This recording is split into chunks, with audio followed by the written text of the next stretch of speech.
right, welcome everybody to the 11th episode of the Ear to the Canvas podcast. This is your host, Ryan Truland. Got a great episode today. I can't wait to get into it. Got a really fun card coming up this Saturday. Got a bunch of great cards coming up just every Saturday after that, honestly. Big fights have been announced in the past couple days with big names, good matchups that will be taking place at the end of summer and mostly in July, August.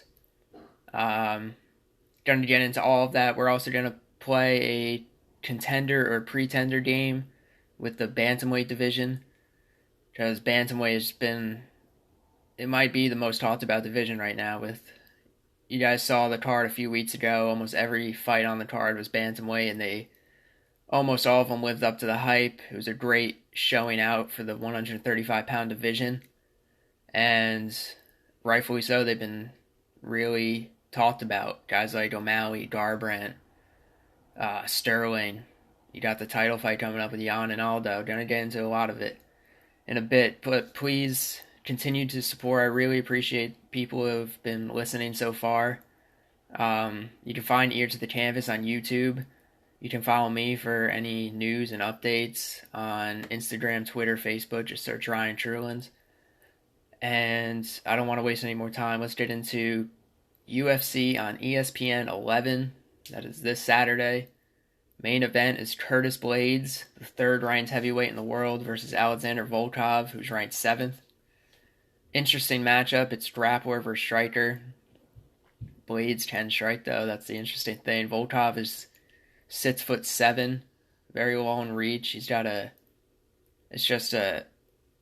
it's fascinating to see him in the octagon every time he fights. Honestly, it's going to be really interesting to see him in there against Blaydes. Going to get into it. I want to start off going through the main card. The main card, every fight on it's worth watching, worth staying up for. I recommend that you all do. The first fight kicks off with a bit of a veteran versus prospect matchup, to say the least. You got Jim Miller versus Roosevelt Roberts kicking off the main card. Jim Miller has fought. He's 31-14. He's fought just about everybody you can think of in that lightweight division. Starting off, he fought Gray Maynard back at UFC 96. He's fought guys like Nate Ludwig, Charles Oliveira. He's fought twice. Nate Diaz, Donald Cowboy Cerrone, Joe Lauzon, Anthony Pettis, Michael Chiesa, Diego Sanchez. God, he's been in there with everybody. Ready? Dustin Poirier, Dan Hooker, Francisco Trinaldo. The list goes on and on. Clay Guida, Scott Holtzman. No, he actually didn't end up fighting Holtzman. My apologies. But regardless, the list is incredible. He's coming off back-to-back wins. But he's taking on a really impressive prospect in Roosevelt Roberts.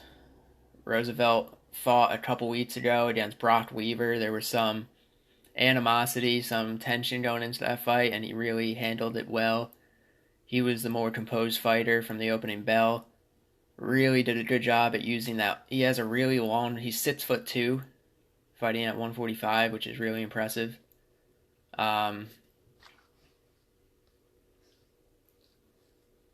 Really impressive frame.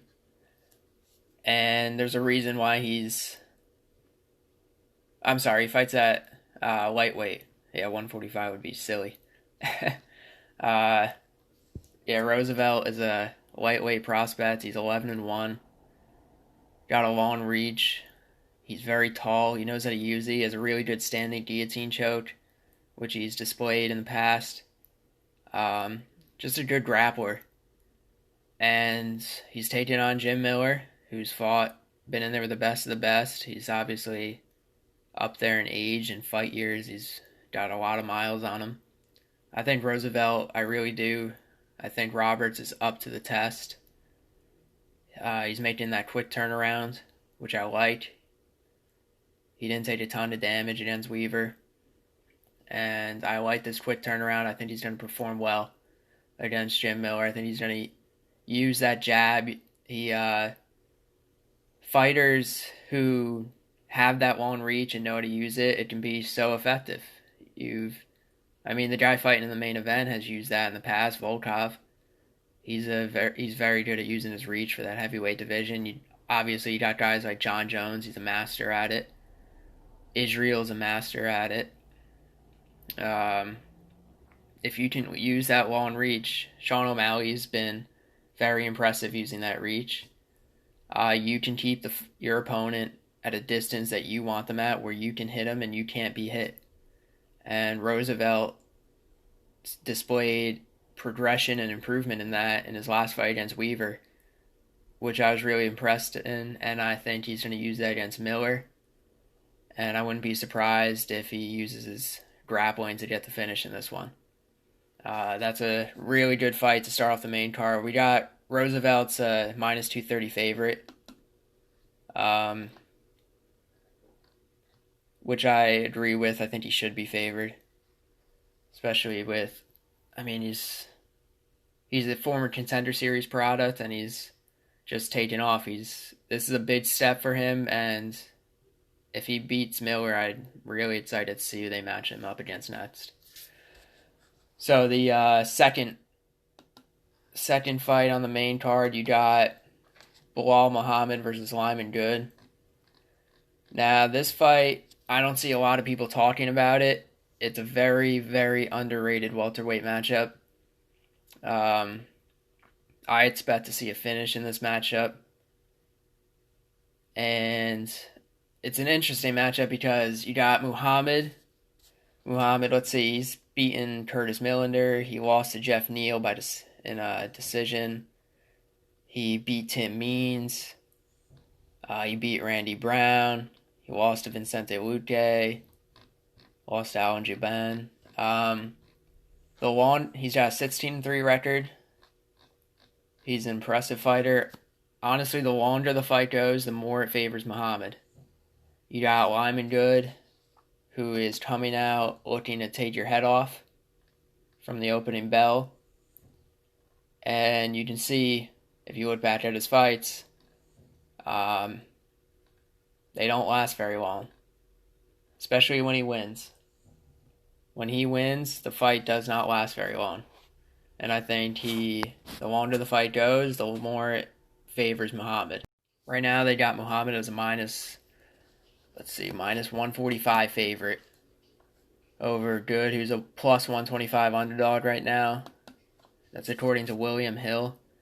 Like I said, the longer the fight goes, the more it favors Muhammad, but with the smaller cage, I think it's trying to make them clash more in the middle, which I think that does favor Good. That favors Lyman Good. And I don't know, I think stylistically, I think Good matches up well with Muhammad. I think he's going to get that finish. Moving on, you got female fight, Raquel Pennington. Let's see, Raquel is taking on Marion Reneau. Raquel's a minus 140 favorite. Pennington's been in there with a lot of notable names, including Amanda Nunes. She fought Amanda for the belt. That was just back in 2018. She's been in there with everybody. Miesha Tate, she's beaten. She also went 5 rounds with Amanda, nearly 5 rounds. Amanda finished her with a couple minutes left in the 5th. She lost a decision to Jermaine Durandamy. She lost a decision to Holly Holm. She's beaten Jessica Andrade. She's lost to Jessica Andrade. She's been in there with everybody. She's got that 10-9 record, which is ugly, but most of her fights go to decision. She's lost some split decisions. That's why she's favored over Marion Reneau. Marion's been in there with girls like Kat Zingano. She's fought Jessica Andrade. She's fought Holly Holm. She beat Jessica. She hasn't been in there with quite the same competition as Raquel, but she has Been in there with some of the best female fighters on the planet for sure. It's an interesting matchup. It's number 6 versus number 10 in the women's bantamweight divisions. Pennington right now is a minus 140 favorite to Renew is a plus 120 underdog. I like Pennington in this fight. I do. But not too much to talk about there. We're moving on to the co-main event, which is a really good co-main event for a fight night. I like this one. It's at featherweight.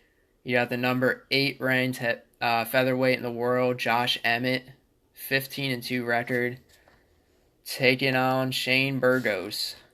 Shane has only one loss on his record. He's 13-1, ranked 10 in the featherweight division. He's coming off 3 straight wins. He lost to Calvin Kattar. After that, he's won 3 straight, including wins over Cub Swanson and Amir Khani. And then you got, Josh Emmett is no joke. Josh Emmett is coming off 2 wins in a row. He KO'd Michael Johnson, which is not easy to do. It was in the 3rd round when Michael tires usually. But still, he finished Mirsad Bektic. Josh Emmett's a great fighter. He's beaten Ricardo Lamas, Scott Holtzman. This is a very, very good co-main event.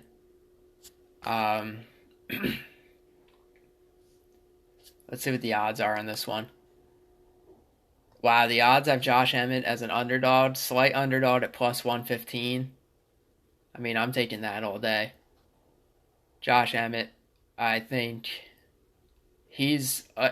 we're going to be playing that contender or pretender game in a few. Josh Emmett's one of those guys who's right on the fringe. Is he... And this fight will determine a lot for his career. Is he a contender in that division, or is he kind of a pretender? Is he one of those guys who's just like a sits through 15 guys, gonna be like a fringe guy, a fringe contender? He never really breaks into the top 5. But a win over Shane Burgos here could get him into that top 5 in the featherweight division, at least to number 6. So he's one of those interesting fringe guys. Moving on to the main event, big implications in the heavyweight division. You got Curtis Razor Blaydes, number 3 in the world at heavyweight, 13-2 record, taking on Alexander Drago Volkov, who's 6'7", hailing from Russia, 31-7 record. Very interesting matchup here. Like I said, a lot of implications. Regardless of who wins, I was thinking about this. Regardless of who wins, who would they then face? Because you gotta think winner does not get a title shot because you got Ngannou. Ngannou deserves the next title shot after the Stipe DC fight in August. DC's gonna retire, so you can do Ngannou for the interim belt, or you can have him fight Stipe. And then you got the winner of this, Curtis. If Curtis wins, he's going to want a title shot. Absolutely, he's ranked number 3 in the world, but I don't see it happening. I think winner of this, there's a few possibilities. First, winner of this could take on Alistair Overeem. Alistair's coming off that win over Walt Harris. He's ranked number 8 right now. There's no doubt that Overeem is getting a big name opponent next. And I think the winner of this fight makes sense against Overeem. I really do. You got Blaydes beat Overeem in the past, back at UFC 225 in 2018. It went into the middle of the middle of the 3rd round, and then Curtis finished him. I think running that back would make sense. Winner of this, or Volkov wins, I think Overeem made sense. That's a compelling matchup with that stylistically. Or doesn't have to be Overeem. Or if Derek Lewis beats Oleksiy Oleinik, that's going to be happening in August. This depends how much damage the winner of this Blaydes versus Volkov fight takes, how quickly they'll want to turn it around. Because you got to think, since Lewis fights in August, early August, you're waiting until at least the end of September, early October at least, to fight. But that would make sense. Blaydes versus Lewis or Volkov versus Lewis. A lot of people know that Derek Lewis' performance when he finished Volkov right at the end of the third round. Volkov was dominating Derek that entire fight. And Lewis put the lights out on Volkov. I know Volkov wants to run that back. So that would make sense. Winner of this takes on Lewis if he beats Oleinik. Or there's a third option. We got a fight that is verbally agreed to, taking place on August 15th, the week after the Lewis-Oleinik fight. It's Junior Dos Santos versus Jairzinho Rozenstruik. Rozenstruik's coming off that loss to... Now this would be the winner of that fight. Either one, JDS or Rozenstruik, taking on the winner of Blaydes Volkov. Again, that would be in October most likely, but that would be a compelling matchup.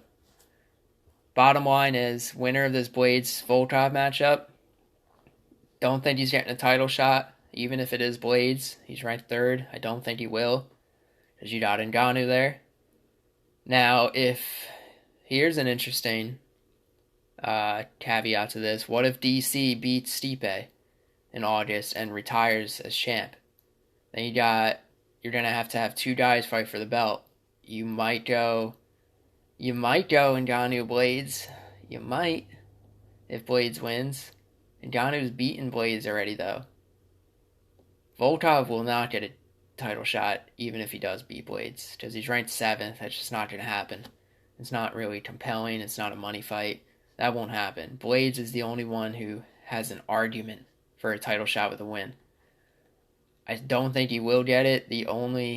Maybe if DC wins, hangs it up, and they have to find two competitors for the interim belt, or for the vacant belt, rather.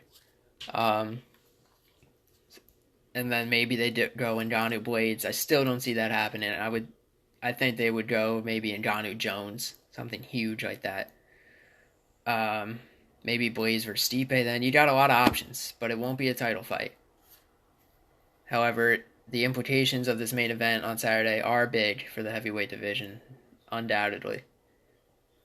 So moving on from Saturday's card. Oh, real quick, the odds on the main event. You got Curtis Blaydes as a minus 400 favorite over Volkov, who's a plus 320 underdog. That is interesting to me.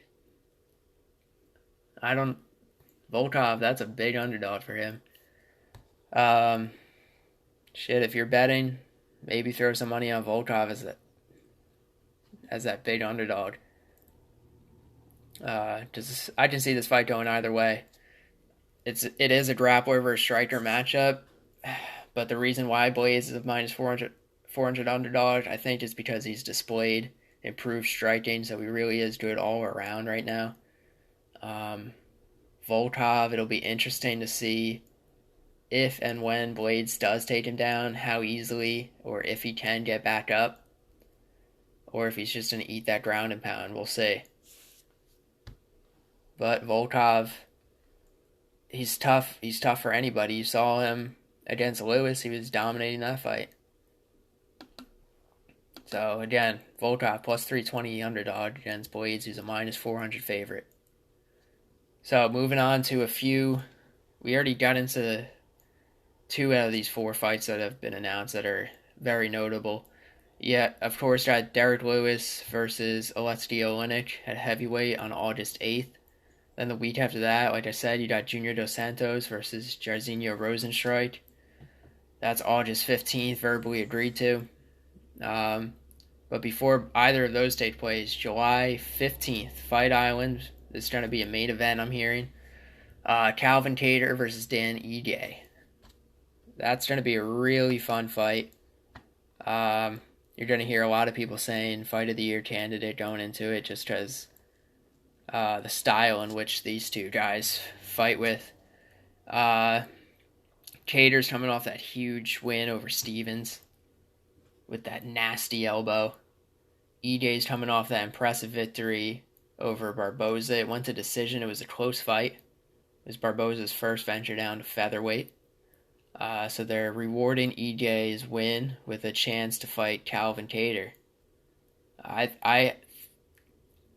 mean, this really is the only fight that does make sense because you're going to have. I'm reading a lot of things that are saying Zabit is going to end up fighting Yair, which is an incredible fight. That's a fight of the year candidate right there.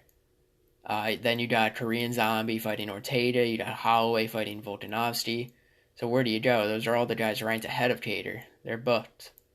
And then you got Egger. He's going down to bantamweight to fight Pedro Munoz, so he's out. You got Emmett fighting Burgos. Then you got Stevens, who just lost. That doesn't make sense. And then you got EJ. That's the guy. So that's a great fight. Can't wait for that one. And then this one caught me off guard. Surprised me. Definitely. When I heard about it, it's Yoel Romero versus Uriah Hall. Now, this is another one of those where it's like, who would you have Yoel fight? I was thinking Cannonier. But here's why I don't think they matched him up against Cannonier. Real quick, you got Whitaker, who's taking on Till. You got Costa fighting Izzy. So then all the guys ahead of Yoel in the rankings have opponents, except for Cannonier. But the reason why I don't think they matched up Yoel against Cannonier is because Yoel needs a win. Dana White, obviously, I think he likes Yoel. I think he has fun promoting Yoel because he's just he's a character. Looking at him is just, he looks like a freaking statue, a Greek statue. He's chiseled. Looks like a prototypical just fighter. He really does. And he does have some really explosive and memorable finishes.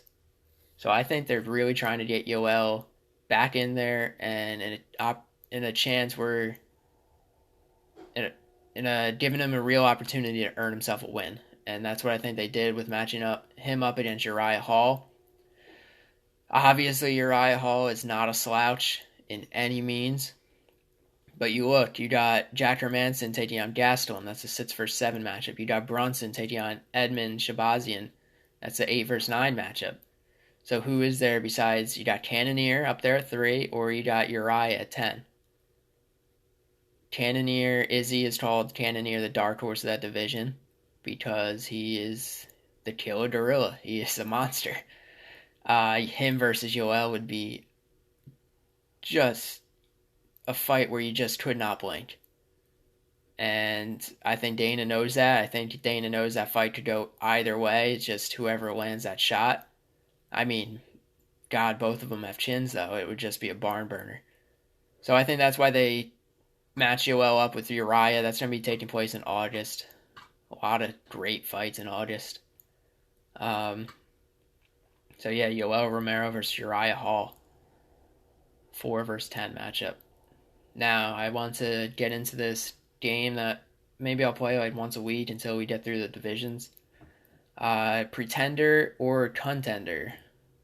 Going bantamweights. Because like I said, the bantamweight division has been on display lately, been talked about lately. You got it's a great division, just the mix of, it's got older talent, newer talent. Just, I love it when divisions have that great mix. And it's also got some characters, which is always a plus. Gonna start with 15 and work my way up. Obviously, once you get to Sanhagen, Jan, Sterling, Moraes, and then, of course, those guys are all contenders, obviously. Even Sanhagen losing to Sterling. I know he lost very early, and it looked like it wasn't competitive, but they were dry. Sterling just got a hold of them. It happens. Sanhagen obviously needs to do a better job at defending that body lock, that body triangle, keeping his chin down. I'm sure he'll go back and work on that and come back a stronger fighter. He is a contender in that division. So is Jan, obviously. So is Sterling. I'm going to throw Aldo in there as an obvious one because he's fighting for the belt. And so is Moraes. So I'm going to work my way up from 15. 15 right now is Sonya Don. He flipped with O'Malley. So Sonya Don is 15. Contender or pretender, I'm going to have to throw him in with the pretenders. Sonya Don is definitely a good fighter. He's 16-4-1 right now. Fought some good guys too. He had a draw with Cody Stamann. That's the thing though. He's had some questionable decisions of late. So a lot of people had Cody Stamann winning that fight. It ended up being a draw. Then you had his last fight against Marlon Chito Vera. And a lot of people, but I really had Vera winning that fight. I did. I was very surprised when they gave that to Sonya Don.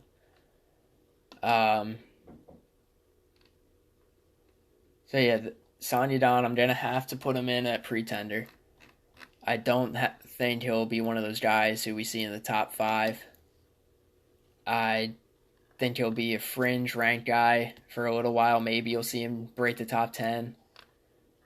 But yeah, not a contender in that deep bantamweight division. It's going to be tough because you got a lot of talent up there. Moving up to 14, Sean O'Malley. Yeah, contender. Contender. He's clearly one of the top prospects in the UFC, if not the top prospect right now. I've talked about the approach that they're going to take with O'Malley many times on the previous episodes. I think they'll take that McGregor, that Adesanya approach. Build him up. He will not get thrown into the Sharks against Garbrandt for his next fight. It's not going to happen. You're going to see him fight somebody like Yadon or Marlon Vera or John Dodson, Rob Font, one of those guys. But he's a contender. My God. I do think he could beat Cody right now. That's how good he is right now. But it's too much of a risk. That undefeated, he's even talked about this, that undefeated record in fighting just looks so nice. And once you lose that, it's definitely a hit. You take a hit. And they want him to stay undefeated as he makes his way up the ranks. Sean O'Malley's a contender. He's going to be a contender in that division in a blink of an eye. Give him another fight. 1 or 2 more, he's going to be right up there. Moving up to 13, John Dodson. This is kind of an easy one for me. No, he's a pretender right now. He's just one of those guys who's been around forever. Former title challenger. I just don't see him getting back up there in this division. Too much talent. That's really it on John. Moving up to 12, Dominic Cruz. Now, Dominic is coming off that loss to Henry. I still put him as a contender. I do. He's close, though. He's a fringe contender. I'm putting him up there because I know what he can do, what he has done. His fight IQ is off the charts. He can compete with anybody. And that's why I'm still going to put Dominic as a contender. He's ranked 12 right now, but still.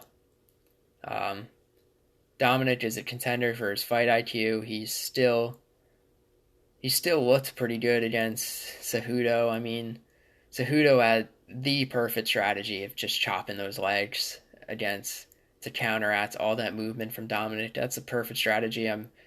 I'll be curious to see if his future opponents do the same and really counteract that footwork and that movement. That's what made him one of the best bantamweights ever.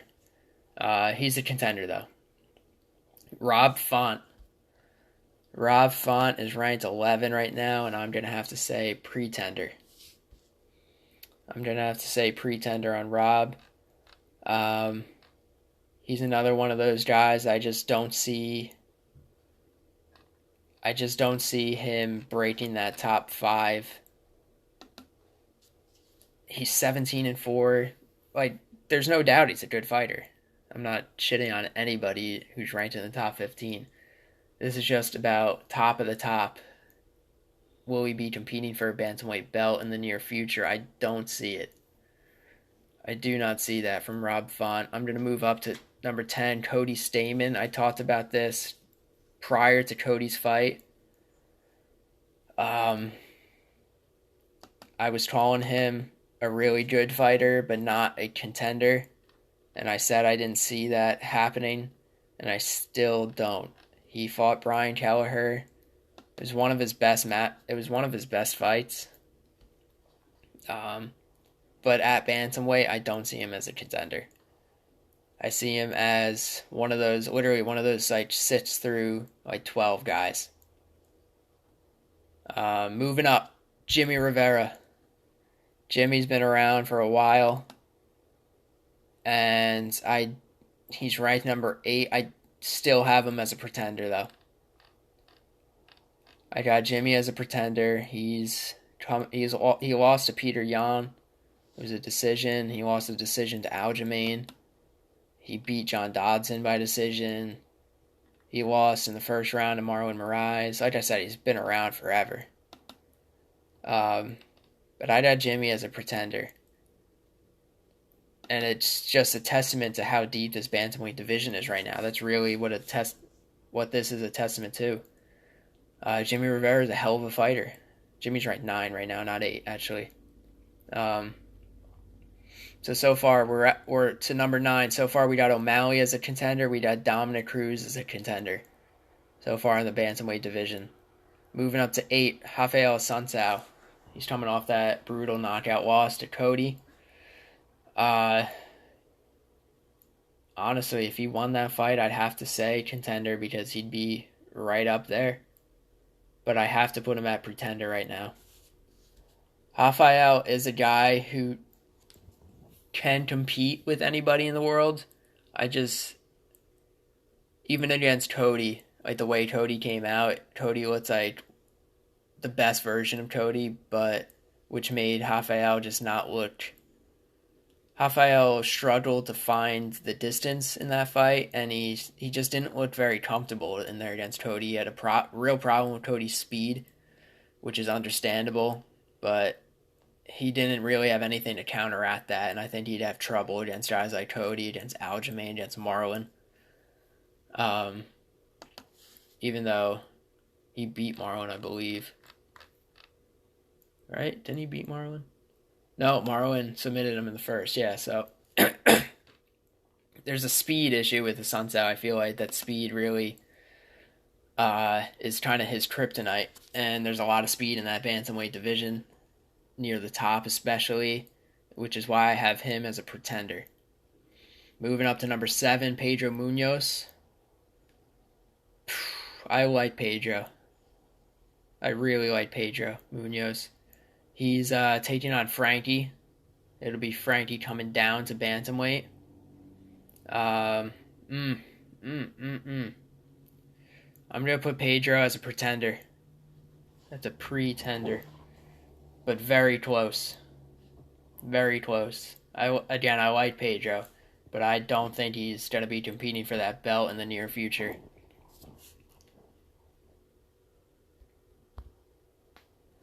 Phone call there. Moving up to Jose Aldo at number 6. Obviously, he's a contender. He's fighting Peter Yan for the vacant bantamweight belt next month. But honestly, if he loses that fight, he's an immediate pretender. Because, yeah, I mean, he's an immediate pretender after that. He's got to be. If he loses that fight to Yan, if he wins that fight, like, no shit, he's a contender. He's got the belt. Going into that fight, no shit, he's a contender. He's fighting for the belt. But if he loses that fight, that'll be... sorry. Losses to... That'll be a bad resume for Aldo after that. That was a close fight to Moraes in his last fight. Then he lost to Volk.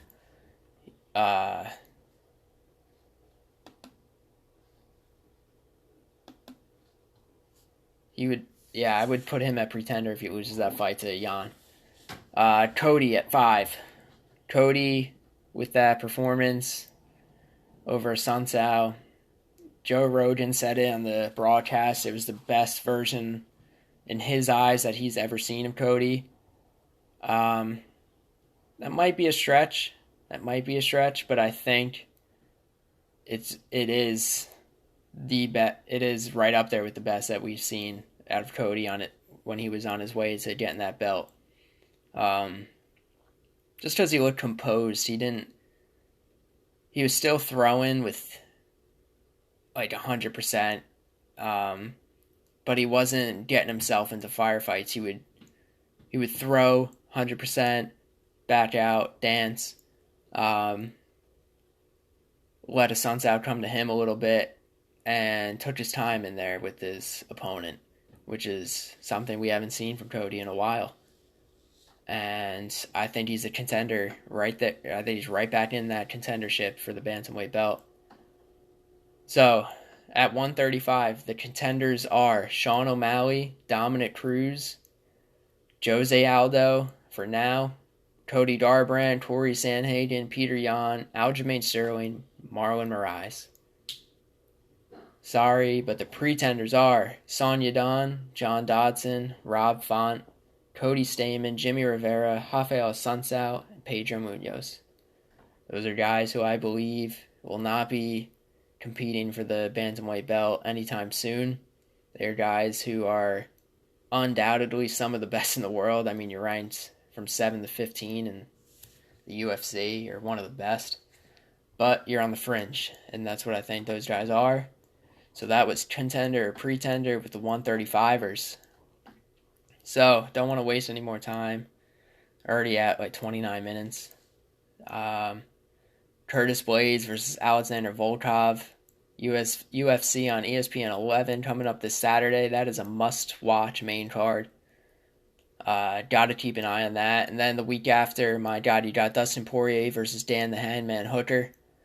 That is a must. That is such a good, one of the best main events for a fight night you're going to see all year. And then you got those other fights that have been announced. There's going to be more news by Monday. The UFC, like I've been saying, is the sport that never sleeps. Every day you got more stuff coming out. And then every weekend you got just news to talk about the next day because you had a fight night.